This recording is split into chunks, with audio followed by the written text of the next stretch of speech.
Hey, it's another week, another recipe, and this is Thanksgiving experiment number 3 coming to you from 1871 for sweet potato buns. Come join me for my most favorite recipe in this series yet. Hi, welcome back to my kitchen. Thank you for joining me. This is an exciting endeavor into experiment number 3 for my Thanksgiving series of random recipes that hopefully will make my Thanksgiving side dishes just a little bit more exciting. So we started off with cranberry pie, then we went to pumpkin pie. Now we're on to sweet potatoes, and I am going to run with the fact that my supermarket put these in the sweet potato bin and said it was a sweet potato, because I'm still not entirely sure what the difference is between that and a yam. If you know, please let me know, because I tried to research it and I found way too much information and I clicked off of it. So if you're new here, thank you for joining me. My name's Courtney Morris and I cook history's forgotten recipes out of random cookbooks I find. Today's recipe comes to you from 1871 out of the Virginia Housewife Cookbook. So if you saw my last video, my pumpkin pie video, I'll link it somewhere up here. You'll know I'm a little squeamish when it comes to like squash and pumpkin stuff, and unfortunately it's the same thing for sweet potatoes. I can eat sweet potato fries because it's more of a savory flavor. And as I was researching recipes, I didn't want to do the normal sweet potato pie or something that we had normally. So I fell upon this recipe for sweet potato buns, which I thought was an interesting combination of A, sweet potatoes, and B, dinner rolls. And I figured, hey, you know what? I could probably stomach that, and I've never even thought to include this in a roll. Which is funny because I've done potato rolls, no problem, but I never think about these things. So let's get to it and see how they turn out. Okay, so I think I'm just gonna use one of these because the recipe only says a sweet potato. So I'm just gonna take one and run with it, and it says to boil and mash the sweet potato and then rub into it as much flour as it will like bread, because of course instructions, you know. So it didn't say to peel it, but I think the skin might be a little tough when you go to mash it. So I'm gonna peel it and then boil it and see what happens. This recipe actually seems pretty easy, and I'm an avid baker, so it's not scaring me so much. I'm using a paring knife because, like everything else in my kitchen, I can't find anything, so my peeler has disappeared. We'll just say that I am doing it how they used to do it in Virginia in the colonial era. Well, that was fun. I love producing chicken food. So we'll just put this in the chicken scrap bowl. In case you wanted to know, we live on a small homestead, so we've got plenty of chickens and ducks to eat scraps, which is kind of nice. I have to boil the sweet potato, so I'm just gonna cut it into chunks like I would a regular potato and boil it until it's mashable, I guess.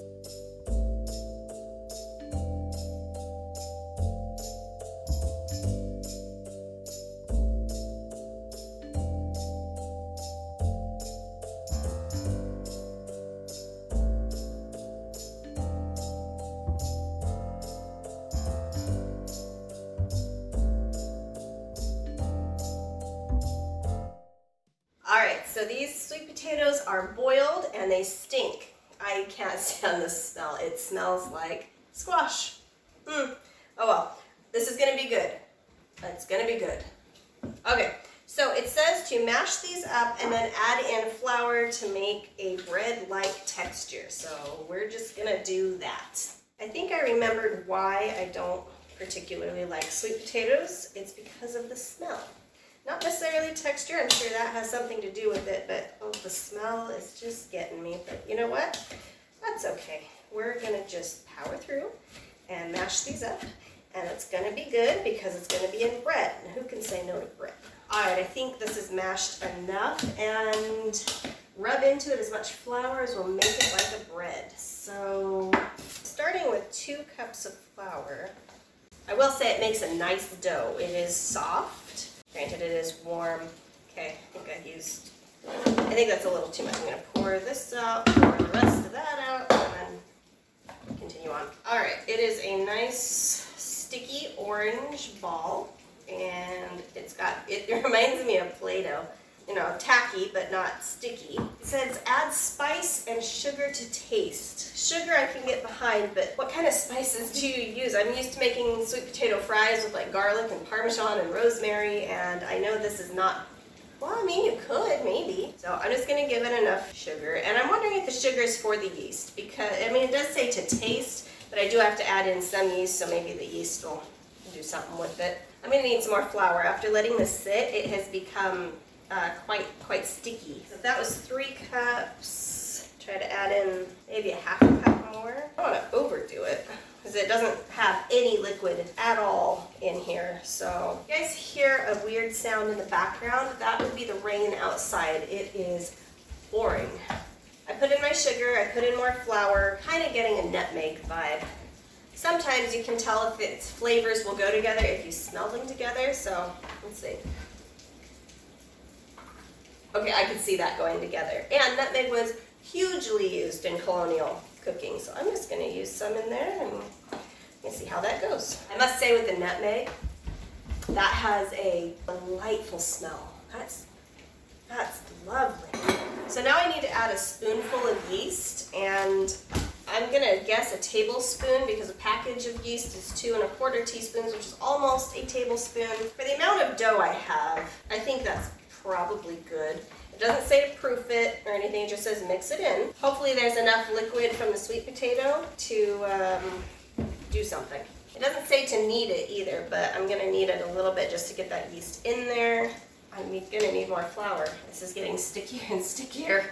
It's like every time I let it rest, it just stickifies again. But I guess that makes sense because the sweet potato does have a decent amount of moisture content in it. Why not? I think that's kneaded enough to where the yeast is incorporated. It's actually a ball of dough now. And now I need to, it says when it's risen well, then I need to do the next step. So I'm going to put this in I have a warm oven already going. I'm gonna put that in to rise for a little bit and I'll be back as soon as it's puffed. Okay, so it's been a half an hour and it did rise. I'm excited, I didn't kill the yeast. It's nice and puffy. So what I am going to do is, since there's no other instructions, it just says bake it into small rolls. I'm gonna bake it how I cook my normal dinner rolls because I don't really have anything else to base it on. So it still is a fairly sticky dough, but I didn't want to run the risk of making it really dry and dense by adding too much flour, so I think it's okay. So I greased a 9x13 pan like I would in my normal dinner rolls, and it just says bake into small rolls. So I'm just gonna do, I don't know, maybe about that big. So I decided to cook them at 400 degrees for 15 minutes or so. That's what I do with my normal bread recipe. I don't know if it's gonna work, but I'm gonna keep an eye on it. And until my oven heats up, I'm gonna put a towel over it and stick it in my top oven or in a warm place if you don't have a top oven, just to give it a little more time to puff up and see what happens. Okay, so it turns out I needed 20 minutes at 400 degrees. That didn't do too bad. It's the moment we've all been waiting for. They're done. I let them cool a little bit, and honestly, right out of the oven, I gagged because it had a huge whoosh of sweet potato smell, which just kind of turned my stomach. But as I cooled off, it now smells like a roll with a hint of sweet potato, which is perfectly fine, and I can smell a nutmeg. So, I am going to, that's not as cool as I thought it was.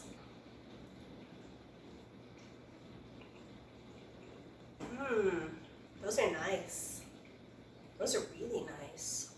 I don't taste the sweet potato like it's a in-your-face sweet potato flavor, which I really kind of thought it would happen because that's like most of the ingredients. But it's nice and doughy. It is a little warm, so I think it would set up a little bit more as I let it cool off a little bit more, but I just kind of suck at letting bread just sit sometimes. Let me get a close-up shot of the inside for you because I'm happy with this. Okay, so check that out. It's a little doughy because I don't think I let it cool enough, but honestly, the crumb is great on here.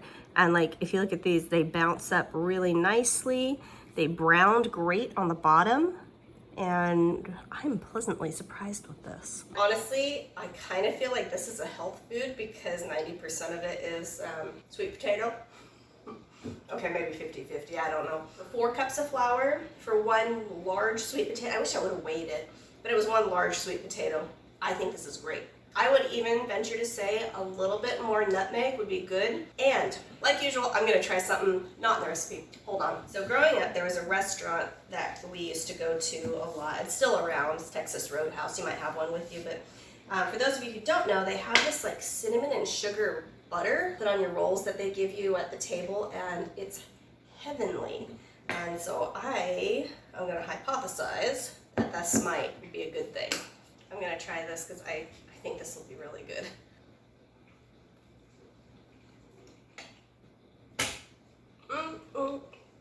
That took it to the next level. Because as of right now, I don't like sweet potatoes with the marshmallows or the sweetness or anything like that, but I will eat it in a bread. This was overall incredibly easy. This is my favorite experiment out of this segment so far. Forget dessert, I'm going with bread.